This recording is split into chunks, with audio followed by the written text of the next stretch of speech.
এই এক গ্লাস পানিকে আমি সামান্য একটু পান করলাম, বাকিটা ফেলে দিলাম, এটা হচ্ছে অপচয়।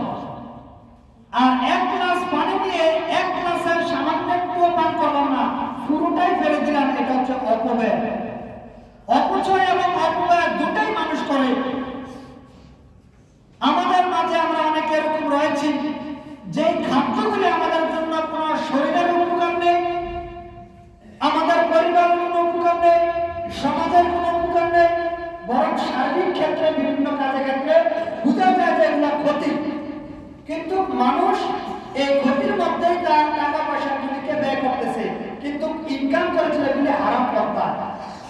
আল্লাহ সুবহানাহু ওয়া তাআলার নিকটে এর জবাব আমাদেরকে দিতে হবে।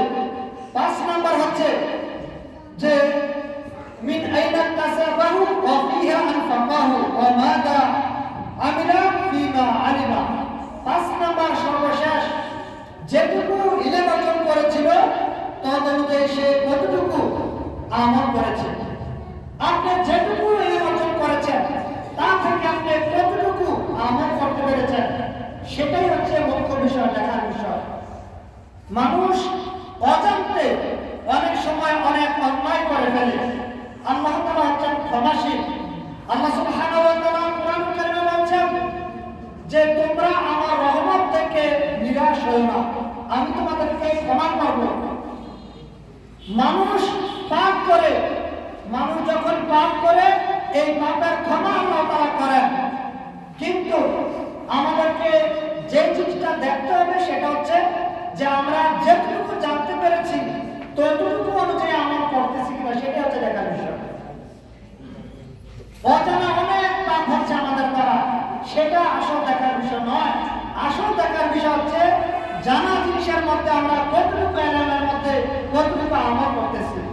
আল্লাহ সুবহানাহু ওয়া তাআলা আমাদেরকে এই 5টি পয়েন্ট, 1 নম্বর হচ্ছে যে আমাদের সম্পূর্ণ জীবনটার হিসাব দিতে হবে, 1 নম্বর। 2 নম্বর হচ্ছে আমাদেরকে আমরা যে যৌবন পেয়েছি যৌবনটাকে আমরা কোন পথে ব্যয় করেছি এটার হিসাব দিতে হবে।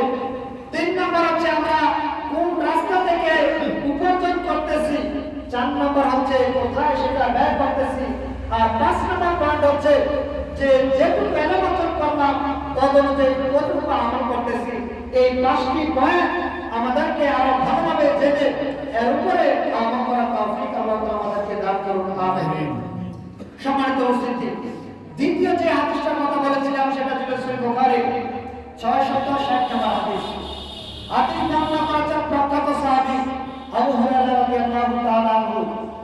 আন আবি হুরায়রা রাদিয়াল্লাহু তাআলা আনহু قال قال رسول الله صلى الله عليه وسلم। আবু হুরায়রা রাদিয়াল্লাহু তাআলা আনহু বলেন রাসূলুল্লাহ সাল্লাল্লাহু আলাইহি ওয়াসাল্লাম বলেছেন, রাসূলুল্লাহ সাল্লাল্লাহু আলাইহি ওয়াসাল্লাম বলেছেন সাবাতুন ইউযিল্লুহুল্লাহু ফি যিল্লিহি ওয়া লা যিল্লা ইল্লা যিল্লুহু ইমামুন আদিলুন ওয়া শাআবুন নাশা ফি ইবাদাতিল্লাহ ওয়া রাজুলুন কলবুহু মুআল্লাকুন ফিল মাসাজিদ। রাসূলুল্লাহ সাল্লাল্লাহু আলাইহি ওয়াসাল্লাম বলেছেন 7 শ্রেণীর লোক রয়েছে যাদেরকে আল্লাহ সুবহানাহু ওয়া তাআলা আরশের নিচে ছায়া দান করবেন, যেই দিন আল্লাহর ছায়া ব্যতীত আর কোনো ছায়া থাকবে না।